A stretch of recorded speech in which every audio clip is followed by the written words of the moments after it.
I'm here to talk about success. The first rule of success is to have a vision. You see, if you don't have a vision of where you go, and if you don't have a goal where you go, you drift around and you never end up anywhere. It's like you can have the best ship in the world, you can have the best airplane in the world. If the pilot or the captain doesn't know where to go, it would just drift around. It would not end up anywhere, or most likely in the wrong place.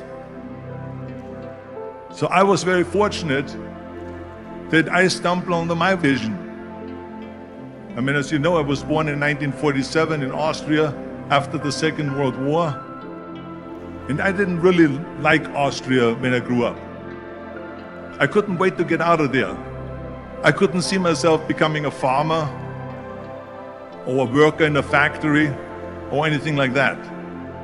Even though my parents wanted me to stay there and have a normal life. My father wanted me to become a police officer like he was.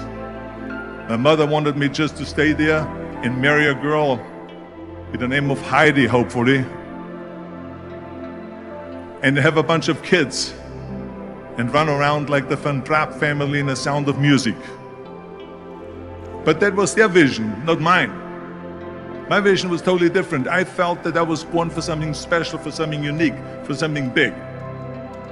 So I was searching. Then one day I went to school. I remember I was 11 years old, and they showed a documentary about America.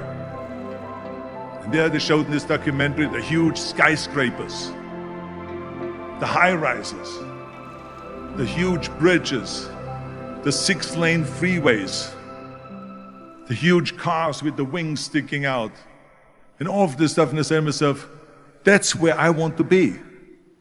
I don't want to be around here with these little farmhouses and these little buildings, and everything is old. I want to be in America. But now the question was just, how do you get to America? In those days, it was a very expensive trip. It's not like today. So again, I was very fortunate that one day after school, I walked by a store in Graz, which was called Brühl. And it was the only store that really sold kind of American stuff. So one day, they had jeans there, American jeans. And then they had the pool walker. Then they had an expander, and some barbells and some dumbbells and an exercise bench in a window. So I went inside and I looked around and I looked at this stuff, and then I saw a magazine. I saw a bodybuilding magazine that had Reg Park on the cover. Reg Park was then a 3-time Mr. Universe. And I saw him on the big screen as Hercules. And on the cover it said, how Reg Park, Mr. Universe, became the Hercules star. That's what the cover story was all about. So I looked at the cover and I said to myself, I got to get this magazine. So I bought the magazine, I took it home and I read it over and over from the front page to the back.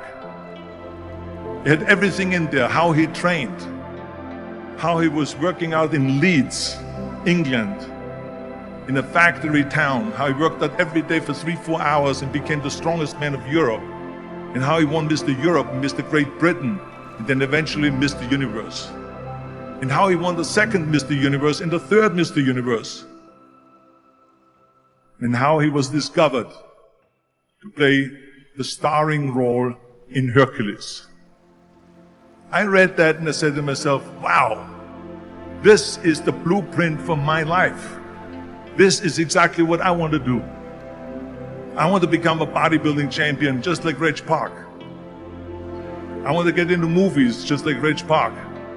And I want to make millions of dollars and be rich and famous just like Reg Park. Do you know how great it felt that I knew where I was going? Imagine the majority of people don't know where they're going. I knew where I was going, that I'm going to become this bodybuilding champion just like him. So it was just a question of how do you do it? I was so relieved, because when you have a goal, when you have a vision, everything becomes easy. Because remember that in America, for instance, when you study, you will see the percentage of people that like their jobs. 74% hate their job in America. Now, there is not much different when you come to Europe.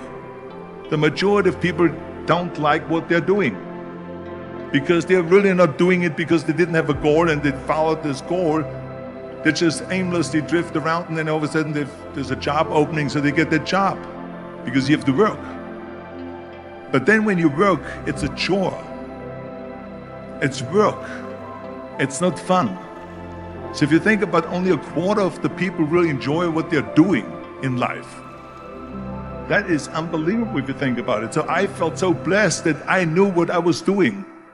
It's like a medical student that studies and knows he wants to become a doctor. You know where to go. So I knew where to go.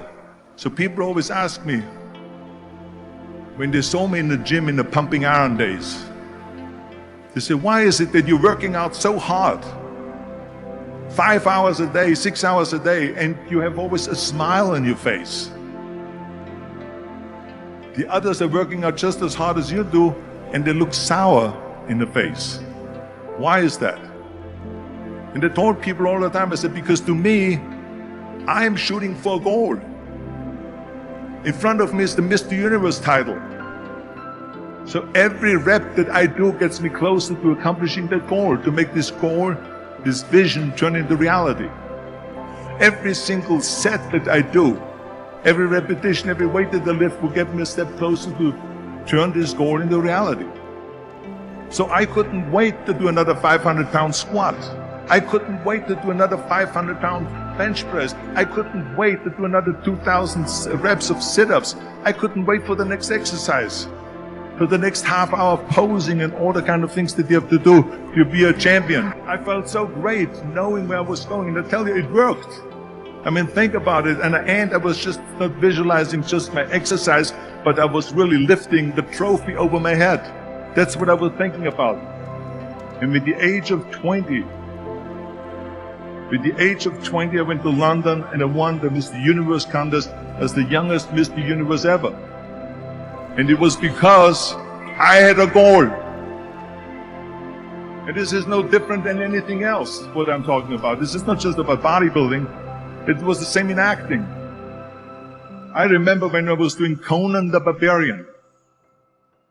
I was crawling on the rocks with a sword in my arm, crawling on all four.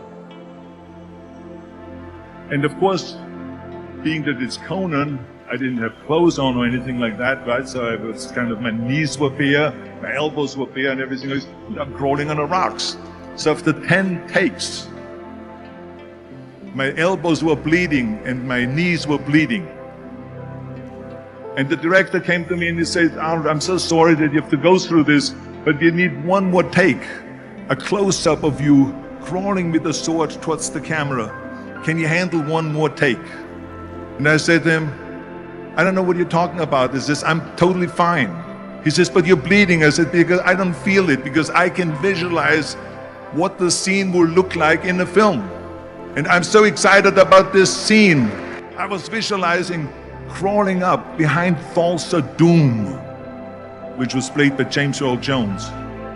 Crawling up behind Thulsa Doom with the sword slowly, and then rising up behind him and whack, cutting his head off. And the head spins in the air, slowly with blood all over the place, and slowly falls down the steps and rolls down the steps. And his body slowly falls sideways. That was what I was visualizing, and that was very important because he, in the movie, killed my parents, killed Conan's parents. And that was revenge. And he always said that flesh is stronger than steel. And I wanted to prove to him that no, steel is stronger than flesh. And so I had this in my mind. And so this is why it didn't matter if I had to do another 50 takes or 100 takes, no matter how much I bleed on my elbows or my knees. I saw that vision of the perfect scene, and it was an important scene, and I would do it over and over again until we got it. And the same thing is also in politics. I remember that in politics, I had a very clear vision that I will be the leader of California. This is as far as I could go because I was not born in America, so I could not run for president. So being the governor of the fifth largest state, I should say the largest state, the fifth largest economy in the world, was for me really the ultimate title, the ultimate accomplishment in politics. So even though people came up to me and says, why don't you go and run for something smaller, you're never gonna make it. I ran for governor, and then 2 months later I became governor of the state of California. Again, because I had a very clear vision what I'm gonna do with California. So let me tell you something, visualizing your goal and going after it makes it fun. You've got to have a purpose no matter what you do in life. You've got to have a purpose.